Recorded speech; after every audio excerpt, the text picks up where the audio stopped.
최신 경제 소식을 빠르고 친절하게 전해드립니다. 스타트 경제 오늘은 이정환 한양대학교 경제금융대학 교수와 함께하겠습니다. 어서 오십시오. 네, 어서 오십시오.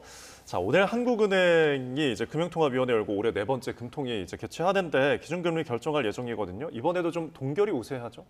시장의 전문가들은 거의 99% 동결로 예상을 하고 있고요. 네.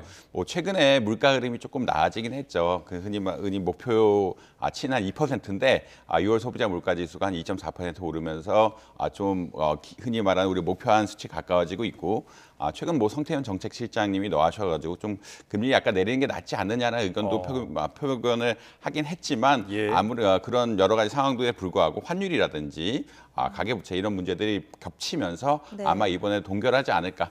전문가들 99%는 동결할 것이라고 지금 예상을 하고 있습니다. 네, 미국의 9월 금리 인하설에 힘이 실리고 있는 상황인데 미국의 금리 인하 시기를 감안할 때 이번에 한은이 금리를 동결한다면 8월에는 인하할 가능성도 열어둬야 할까요?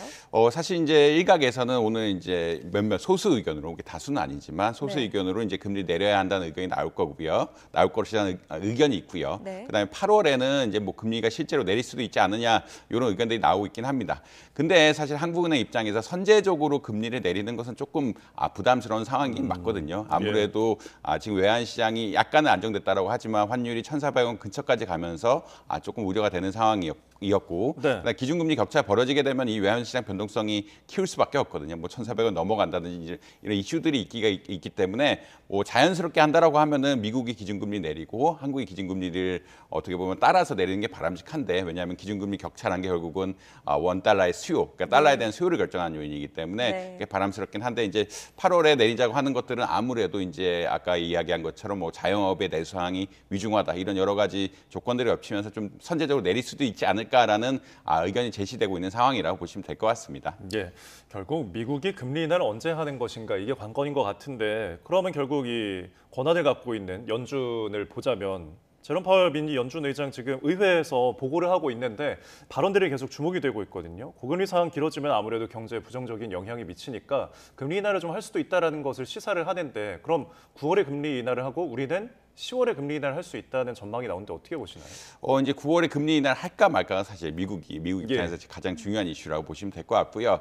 지금 그 파월 의장이 하는 발언의 요지는 장애물들이 예전보다는 제거된 것 같다. 그럼에도 불구하고 인플레이션이 실제로 내려가고 있다는 확신이 더 필요하다는 그런 입장을 피격을 하고 있거든요. 그럼 어떤 이야기냐면 지표상으로 봤을 때 노동시장의 어떤 불안 같은 것들, 결국은 금리가 높아지게 되면은 투자가 위축이 되고 고용이 위축되면서 이제 고용시장이 안 좋아지는데, 이런 실질적으로 안 좋아지는 효과들, 수요를 감축시키는 효과들이 보여지고 있고, 그다음에 인플레이션율 같은 것 자체들이 이제 미국의 경제로 따라가고 있기 때문에 어느 정도 장애는 제거되고 있지만 그래도 더 확신이 필요하다라는 어떤 연준의 입장이 잘 표현되고 있다. 그래서 근데 그렇지만은 최근에 이제 노동시장에 대한 이야기를 계속 하고 있기 때문에 시장에서는 9월 금리 인하설이 점차 높아지는 것이 아니냐, 금리 인하 확률이 높아지는 게 아니냐라고 평가를 하고 있는 것이 사실이다라고 보시면 될 것 같습니다. 예. 네, 미 의장 파월 의장의 발언으로 미 증시는 일제 상승 마감했습니다. 보니까 나스닥이 최고치를 찍었고 S&P 지수 사상 처음으로 5,600선 돌파했네요. 최근에 증시가 굉장히 좋은데, 이 연준이 이 어떤 기준금리 정책에 대한 불확실성이 좀 해소되는 것이 아니냐, 네. 9월에는 실질적으로 인하하는 것이 아니냐라는 그런 기대감이 형성되면서 특히 빅테크 주식들을 중심으로 해서 어떻게 보면 성과가 굉장히 많이 나오고 있다라고 보시면 될 것 같고요. 계속 이제 전고점들을 돌파하면서 나스닥 경우 20번 이상, S&P 500 경우 30번 이상 계속 전고점 돌파하고 있거든요. 그만큼 이제 주식시장의 상황은 괜찮다. 특히나 빅테크 그리고 기술주들 중심으로 주가를 부양하고 있다라고 말씀드릴 수 있을 것 같습니다. 네. 예, 앞으로도 미 증시 상황 지켜보도록 하겠고요. 자, 주제를 바꿔서 삼성전자 지금 파업을 하고 있잖아요. 저번에 이제 1차에 이어서 이제는 무기한 파업에 돌입을 했다인데, 결국에는 요구 사항이 좀 사측과 이견이 있는 것 같아요. 어떤 내용이 있나요?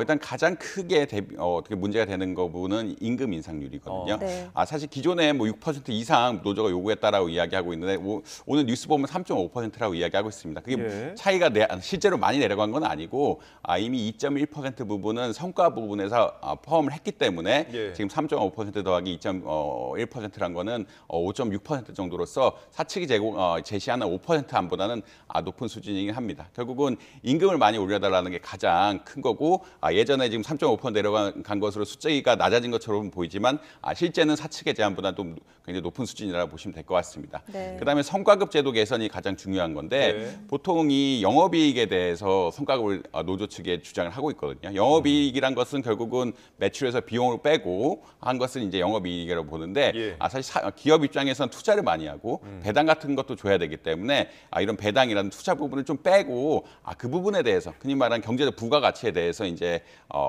연봉 흔히 말하는 인센티브 제도를 도입하자라는 그런 이야기이기 때문에 이게 사실 수치가 많이 다르고 특히나 투자를 많이 하는 삼성 입장에서는 예. 이 성과급 같은 것들이 이 기준에 따라 민감할 수밖에 없어서 아직까지 좀 갈등이 있다. 그러니까 결국은 임금하고 성과급 문제가 가장 중요한 상황이다라고 보시면 될 것 같습니다. 네. 지금 삼성전자 반도체 업황이 되게 좋잖아요. 실적도 잘 나오고 뭐 슈퍼사이클 올라타나 이런 기대감도 커지고 있는 상황인데 파업이 길어지다 보면 어떤 부정적인 영향을 받지 않을까, 생산 차질이 또 빚어지지 않을까 걱정되는데. 사실 이제 반도체 기업은 생산 차질이 굉장히 중요합니다. 왜냐하면 이 만드는데 생산 공정이 굉장히 오래 걸리거든요. 네. 기본적으로 웨이퍼부터 이제 반도체까지 나가는데 후공정까지 후처리까지 해줘야 되기 때문에 공정이 오래 걸리고 여기에 하나라도 뭔가 잘못되기 시작하면은 다 버려야 되는 상황들이 굉장히 많이 합니다. 또 공장이 이게 중단이 되면은 그 안에 있던 화학 물질이라든지 이런 클리닝 이러한 시설들이 오염됐다라고 생각할 수가 있어서 다시 다 버려야 되는 상황들이 발생을 하거든요. 그만큼 이제 피해가 누적이 될 수가 있기 때문에 굉장히 어떤 파업에 대해서 조심하고 있고 대만 뭐 TSMC라든지 미국 인텔도 반도체 사업에 대해서는 굉장히 노조 활동을 좀 적게 노조 사실 없는 이런 구조라고 아마 이해하시면 될 것 같습니다. 이것은 아무래도 반도체 산업의 특성 한번 멈추면은 굉장한 생산 피해가 가는 이런 특성이 반영됐다라고 아마 이해하실 수 있을 것 같습니다. 네, 네. 일단 노조 측은 어떻게든 생산의 차질을 주려는 목적을 가지고 파업을 한다고 이제 취지를 밝혔는데 지금 결국은 업황을 보면은 중국에서는 추격을 하고 있고 삼성전자 입장에서는 하이닉스와 대만 TSMC랑 경쟁을 하고 있는 상황인데 지금 이 파업이 정말 실제로 생산에 차질을 주면은 굉장히 우려스러운 상황일 것 같은데요.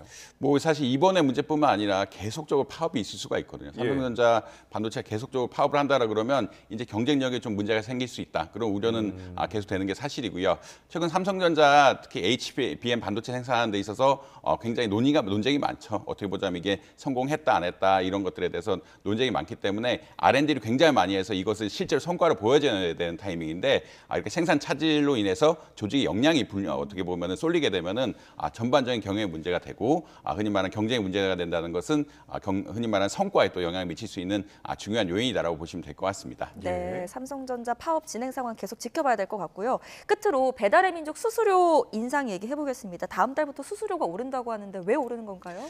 사실 이제 배달의 민족이 수수료를 6.8%에서 9.8%로 인상한다고 이야기하고 있는데 네. 사실 수수료라는 거는 배달료랑 별개의 내용입니다. 배달료는 어떻게 본다면 이제 점주들이 배달할 때마다 내는 내용이고 예. 수수료란 것은 이제 그 배달의 민족 앱을 통해서 이제 결제를 한다라 그러면 그 앱에서 떼가는 부분이라고 보시면 될 것 같고요. 예. 현행 6.8%에서 9.8% 오른다라고 아마 이야기하고 있고 대신에 배달비를 좀 깎아주겠다라는 그런 전망을 보이고 있습니다. 근데 이제 이것의 논의는 아무래도 다른 업체와 경쟁이 좀 심해지고 특히나 배달의 민족의 모회사라고 할 수 있는 딜리버리 히어로즈의 어떤 배당 요구, 그러니까 수익 창출 요구가 굉장히 세지고 있거든요. 딜리버리 히어로즈가 최근에 또 EU에서 규제를 받아서 이제 범칙금, 과징금을 내야 된다는 의견까지 나오면서 네. 사실 그 배달의 민족의 모회사는 독일 회사라고 할 수 있고 이 독일 회사는 EU의 어떤 규제 같은 것도 받고 이번에 어떤 과징금 같은 거 내야 되는 이런 상황.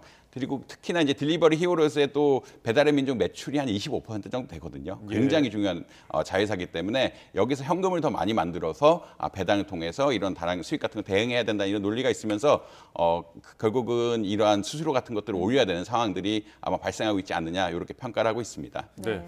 1, 2위 업체 간의 지금 경쟁인데 결국 쿠팡이랑 좀 동일해졌잖아요. 이 자영업자들 입장에서는 약간 이게 뭐 담합은 아니냐 이런 식으로 카페에서 댓글이 달리기도 하는 걸 봤는데 결국에는 자영업자들도 수수료를 안 낼 수 없는 노릇이니까 인상이 어느 정도 소비자한테 전가가 되지 않을까요? 이게 소비자 전가 채널은 분명히 있고요. 지금 상황상은 이런 배달 앱들이 독점적인 지위를 형성하고 있고요.